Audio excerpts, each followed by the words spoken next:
미국 지역은행들의 부실 대출 문제가 잇따라 드러나면서 지난해 실리콘밸리 은행 파산 사태가 재현되는 것 아니냐는 불안감이 다시 고개를 들고 있습니다. 과잉 신용에 의존한 기업들이 연이어 무너지고 그 여파가 금융권 전반으로 번지면서 글로벌 시장의 불안 심리가 커지고 있습니다.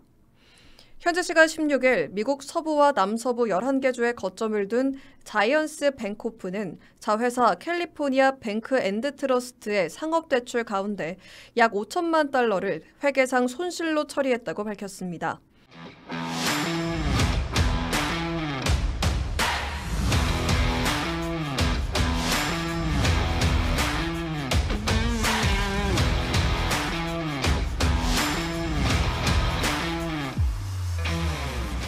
안녕하세요. 최근 미국 금융시장에서 들려오는 소식들 때문에 아시다시피 좀 뒤숭숭하죠.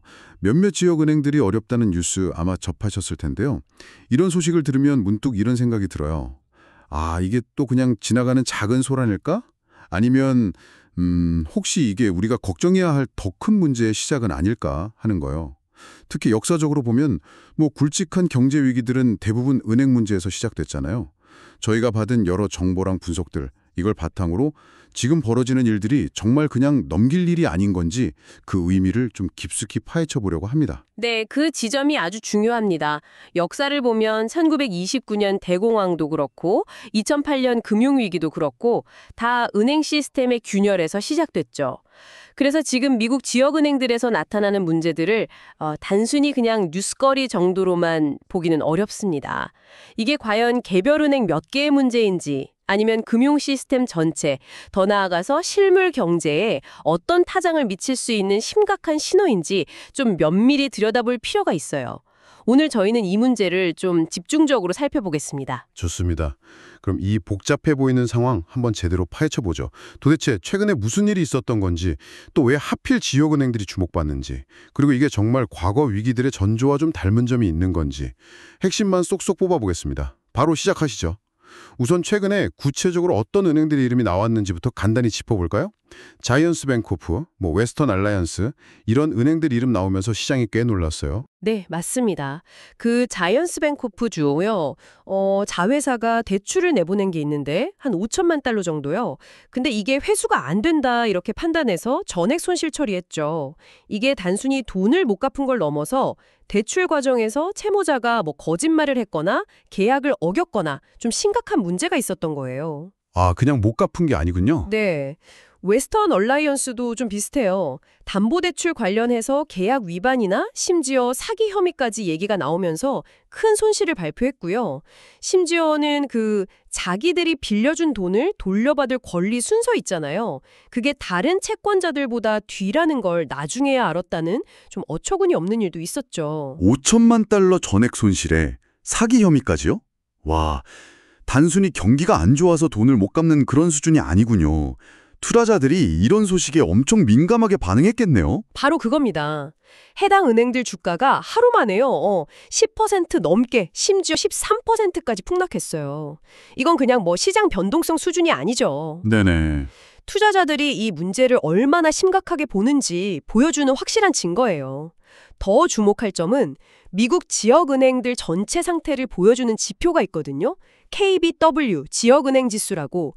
그것도 같은 날 6%나 급락했어요. 아, 전체적으로 다 빠졌군요. 네. 이게 특정 은행 한두 곳의 문제가 아니라 지역은행 섹터 전반에 대한 불안감으로 확산되고 있다는 뜻이죠. 그러다 보니까 안전자산 선호 심리가 막 강해지면서 금 가격이 온스당 4,300달러를 넘어서 사상 최고치를 찍기도 했고요. 시장 분위기가 거의 공포에 가까웠군요. 근데 이런 문제들이 갑자기 터진 건가요? 아니면 그전에 뭔가 좀 징후 같은 건 없었나요? 비슷한 일들이 이미 있었다면서요? 사실 여기저기 저 결고음은 좀 울리고 있었습니다. 예를 들어 신용도가 낮은 사람들한테 주로 자동차 대출을 해주던 트라이콜러라는 회사가 있거든요.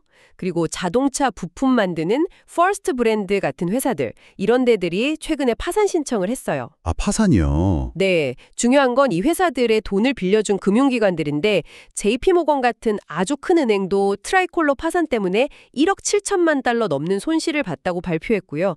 서더르 뱅코프 같은 지역은행도 수억 달러 손실 가능성을 내비쳤죠.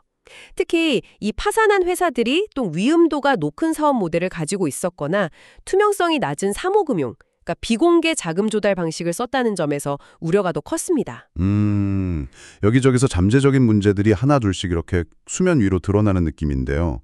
이래서 그 JP모건의 제이미 다이먼 CEO가 그 유명한 바퀴벌레 이야기를 한 거군요. 네, 그 발언이 시장에 던진 메시지가 아주 강력했죠. 다이먼 CEO가 트라이콜러 파산을 딱 짚어서 부엌에서 바퀴벌레 한 마리를 봤다면 안 보이는 곳에 훨씬 더 많은 바퀴벌레가 숨어 있을 가능성을 생각해야 한다, 뭐 이런 식으로 얘기했어요. 네네. 쉽게 말해서 트라이콜러 같은 문제가 터졌다는 건 그냥 빙산의 일각일 수 있고 다른 곳에도 비슷한 폭탄이 숨어 있을 수 있다는 강력한 경고였죠. 그렇죠. 특히 그는 지난 한 14년간 이어진 저금리 시대에 쌓인 거품이 이제 꺼지기 시작하는 신호일 수 있다. 이렇게 지적했습니다. 이게 왜 더 불안감을 키웠냐면 2008년 금융위기 때도 비슷한 경고들이 있었지만 시장이 약간 무시했다가 큰 위기를 맞았던 그런 아픈 기억, 트라우마를 건드렸기 때문이에요. 아, 그때도 그랬었죠. 네. 이번에도 뭔가 숨겨진 큰 문제가 있는 거 아니야? 하는 그런 불안감을 확 증폭시킨 거죠. 비유가 좀 무섭긴 하지만 숨겨진 위험이 있을 수 있다는 경고로는 확실히 와 닿네요. 그럼 왜 특히 지역 은행들이 이런 문제에 더 약한 모습을 보이는 걸까요? 많은 분석 자료에서 상업용 부동산, CR이 이 문제를 공통적으로 지적하던데요. 정확히 보셨습니다. 미국 지역은행들이 왜 구조적으로 취약한지를 이해하려면 바로 이 상업용 부동산 대출 문제를 들여다봐야 해요. 여기서 상업용 부동산, CR이 커머셜 리얼 이스테이트라고 부르는 건데요. 뭐 사무실 건물, 쇼핑몰, 호텔, 물류창고처럼 사업 목적으로 쓰는 부동산들을 말하는 거죠. 네. 자료를 보면 미국 지역은행들이 가진 전체 대출 자산 중에서 이 상업용 부동산 대출이 차지하는 비중이 평균적으로 무려 44%에 달합니다. 44%요? 와, 거의 절반 가까운 돈이 한 종류 자산, 그러니까 상업용 부동산에 묶여 있다는 거네요. 혹시 JP모건 같은 아주 큰 은행들이랑 비교하면 어느 정도 차이가 나는 건가요? 비교가 안 될 정도로 높습니다.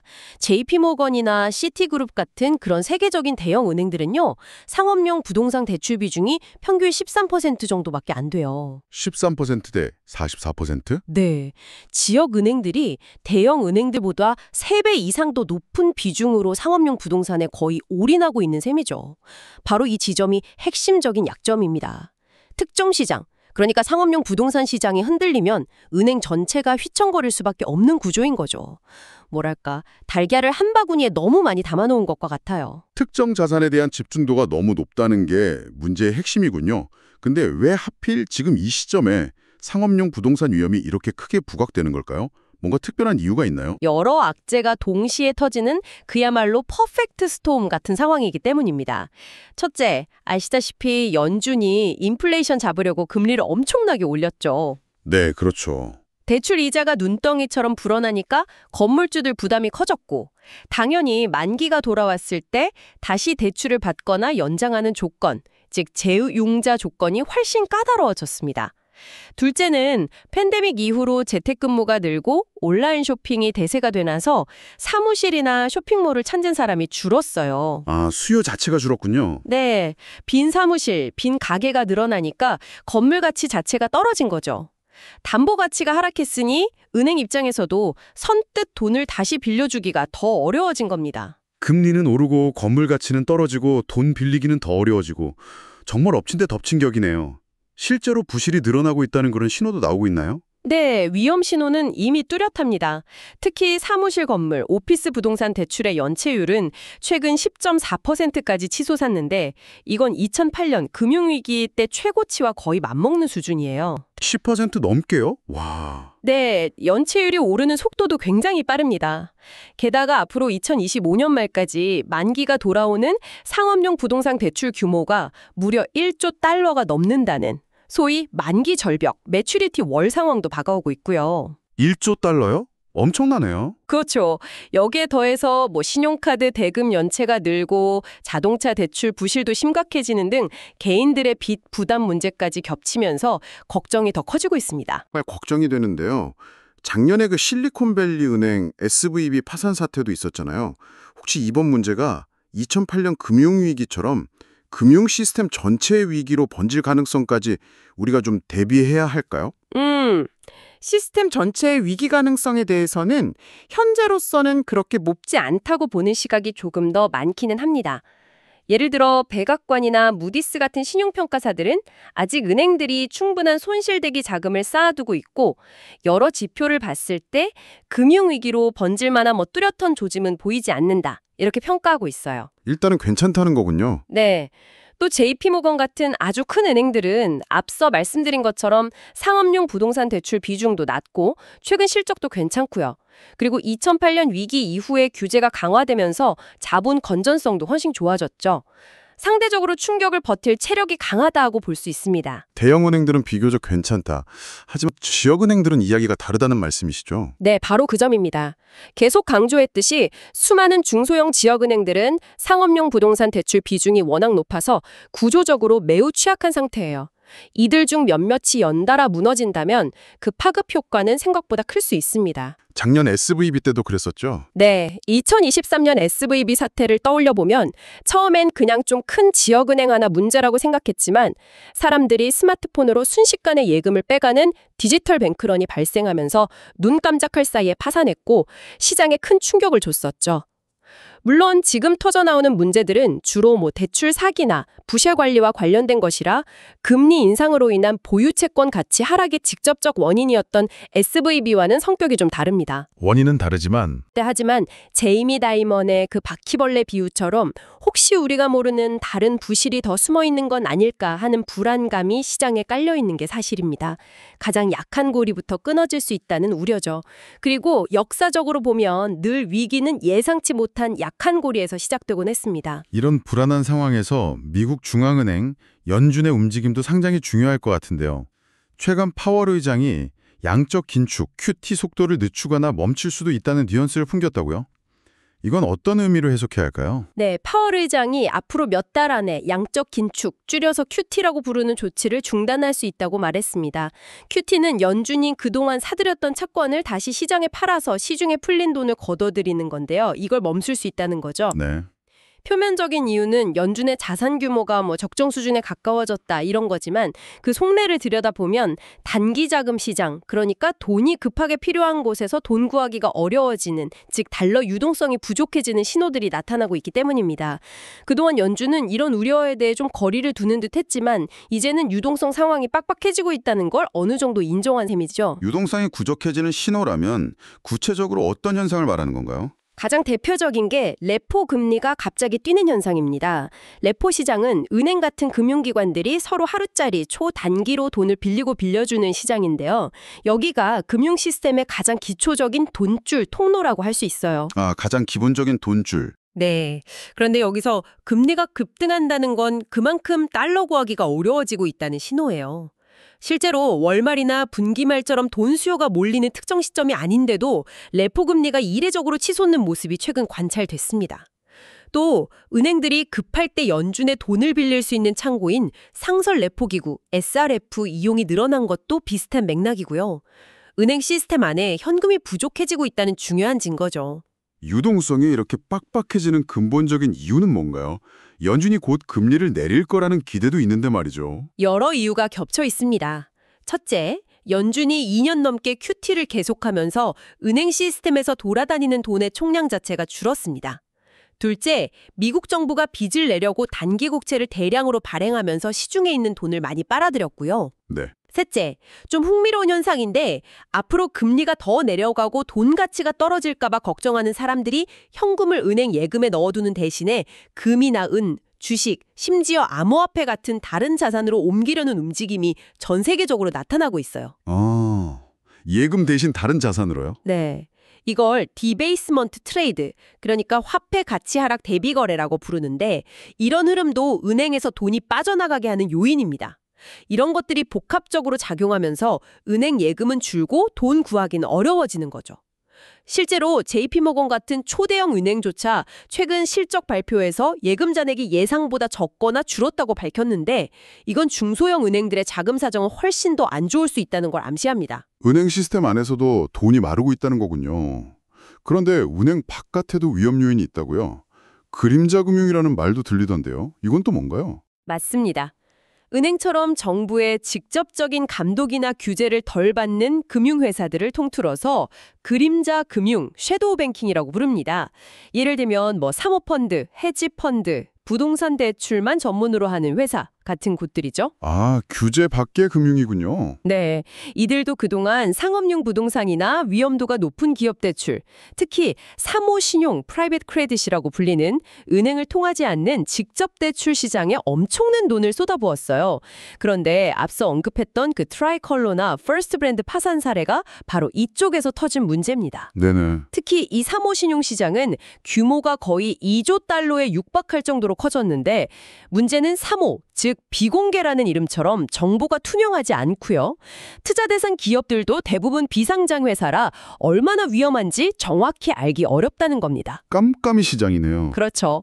만약 이 그림자 금융 쪽에서 부실이 터져서 자산을 급하게 헐값에 팔기 시작하면 관련 자산 가격이 폭락하고 그 충격이 결국 은행 시스템으로까지 번질 수 있다는 우려가 커지고 있습니다. 들어보니 현재 상황은 정말 여러 문제들이 거미줄처럼 얽혀 있네요.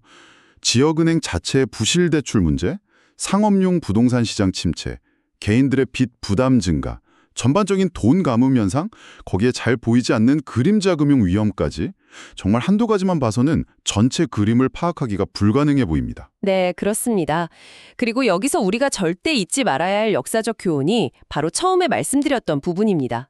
2008년 글로벌 금융위기, 2023년 SVB 사태, 그리고 그 이전의 수많은 경제 위기들 모두 처음에는 비교적 작아 보이거나 특정 영역의 문제로 여겨졌던 은행 관련 이슈에서 시작되어 시스템 전체로 번져나갔다는 사실입니다. 맞아요. 시작은 작았죠. 네, 현재 나타나고 있는 여러 위험 신호들이 그저 지나가는 소음인지 아니면 또 다른 큰 위기의 전조인지 신중하게 판단해야 합니다.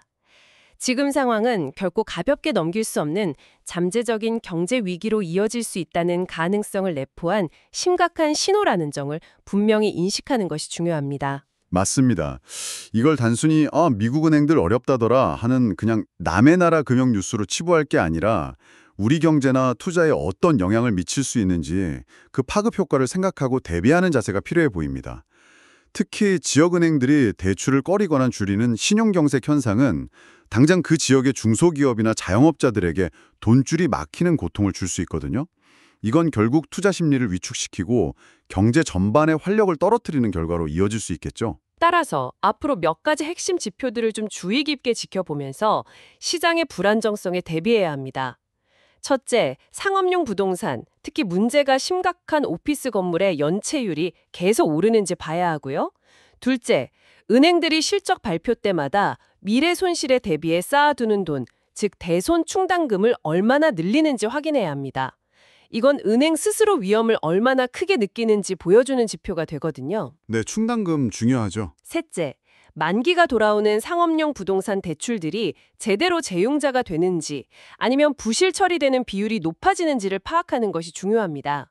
마지막으로 무디스나 S&P 같은 신용평가사들이 특히 중소형 지역은행들의 신용 등급을 어떻게 평가하고 조정하는지도 중요한 참고 자료가 될 수 있습니다. 오늘 저희는 미국의 지역은행 문제를 실마리 삼아서 현재 금융시장을 둘러싼 여러 불안 요인들을 깊이 있게 파헤쳐봤습니다.